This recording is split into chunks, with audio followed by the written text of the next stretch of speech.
This is a 2022 Dodge Challenger Hellcat Redeye Widebody Jailbreak.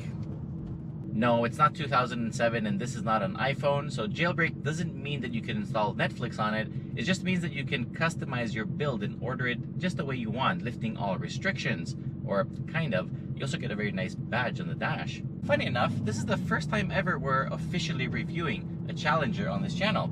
So let's have a really good look and figure out how does the Challenger stack up against its direct rivals like the Mustang and the Camaro. First of all, this is a Redeye, which on top of Hellcat means it is 807 horsepower, which is 90 horsepower more than the regular Hellcat. The same high output engine is found in the top model, the Superstock. 807 horsepower. I can't even say that without my eyelids getting aroused. It's insane. This supercharged 6.2 liter V8 Hemi in this thing sounds incredible. And with the blower whining on top, it's f***ing crazy. In any driving mode, you step on the gas and you feel the car accelerate before you even hear the revs climb. It's hilarious. Wide body means that the fender flares allow for a square setup for the wheels and tires. So the fronts are now 305 35/20, just like the rear. It is insane. I guess the benefit of that is that you can rotate the tires after you've done the burnout because it's a Challenger and it has line lock. So I'm pretty sure burnouts are part of the program here. With this setup, it tracks like crazy on the road. Like it just follows every creak and crack it can find. Also on the track, despite it weighing as much as pro ballers do 10 years after retirement, it can set some very respectable road course lap times.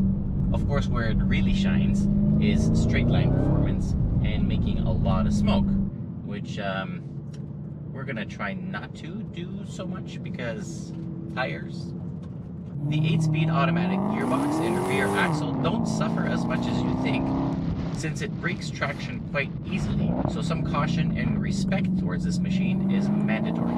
Looks-wise, the Challenger is the daddy of muscle cars. The Camaro and Mustang have drifted away towards sports car, but this still represents Detroit steel.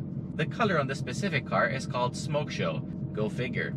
It has the orange daylights, it has the hole in the headlight for the intake, it has a massive front splitter, it has the retro stripe on the side. This stance is just pure Merca, and for that, it deserves some credit.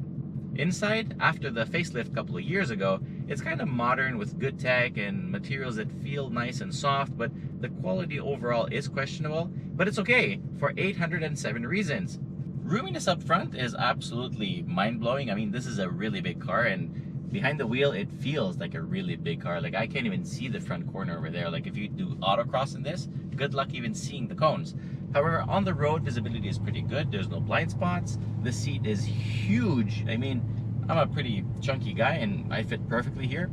I mean, I have no complaints. The steering wheel, also the suede wheel, is really nice. On the back, it's a little bit hard to get into because the seats don't slide forward very much. But once you're inside, if the passenger in the front gives you some space, you're pretty good. The seats are also really plush and comfortable in the back. Headroom is good, but look here behind me, no legs would fit in there. The trunk is also pretty massive and has a huge opening, so it's pretty practical, to be honest. The ride is quite plush with the driving mode set to auto and street for the suspension. It absorbs bumps quite effectively, and as you work your way up the driving modes towards track, well, it does get stiffer and stiffer, with track being, of course, the hardest one. This is a very heavy car, so handling is a handful. It is quite easy, to be honest, but you have to respect it, because at any point in time, if you bury the right pedal, like, the rear just goes wide. It has a limited slip differential, of course, but you know what? You need to be careful with this, because an experienced driver will find it quite easy. Like, I'm gonna exit eco mode now. Here's a random turn. You bury the pedal in. Right away, you have to get ready to catch that tail. Is it fun? Hellcat, yes.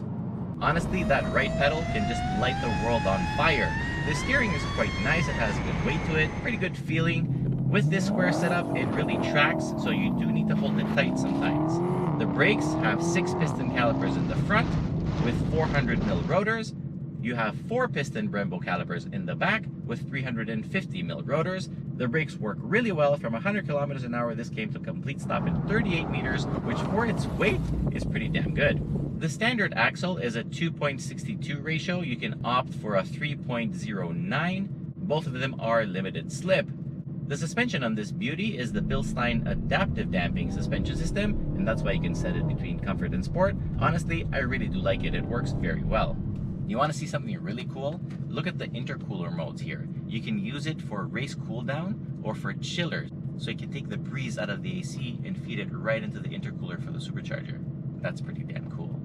Fuel economy really doesn't matter in these kind of cars, but I'll just mention it for, you know, general knowledge. If you're very nice to it and you drive it in eco mode and you're like super gentle with the pedal, you can average about 17 liters per 100 kilometers. If you start hammering, which you will, and you know, you're gonna drink its blood and blah blah blah, honestly, the sky is the limit. You can reach 30, 35. The more you give it, the more it drinks. Prices in Canada for this Hellcat Redeye Widebody Jailbreak start at $109,560. This car, as seen here today, is about $120,000. Overall, I would personally take the Challenger over the Camaro, but not over the Mustang, only because the Challenger is a better muscle car than the Camaro and the Mustang, but the Mustang is a nicer drive compared to the Challenger because it's so much smaller, or at least it feels so. I know that that verdict will kind of, you know, be heartbreaking news for some of you. Honestly, don't take it like that. All 3 cars are fantastic, and they all have some really cool special versions like this one. Like, you wouldn't put this against an EcoBoost Mustang. Honestly, they all have a special model that speaks to a special place to everyone's heart. So it's really hard to say which one is the better one. It's just kind of like whatever talks to you the most. For me, this is just a little bit too big. I'm a little bit more, I like the sports car side of things a little bit more. But honestly, if I would have to go to a car show to show off something, I would take this. But to own, I'd probably take some kind of fancy Mustang. But anyway, regardless of all of that, the Challenger Hellcat Redeye Widebody Jailbreak is one hell of a rig. I absolutely love it. That bum with a performance spoiler and all, like, it's just, it's so cool to look at. Like, if I would have to park something outside my house to show off, this would be a really good option, and my wife loves it too. If she was picky, it would be Challenger for sure, because looks matter more. Anyway, I hope you enjoyed this video.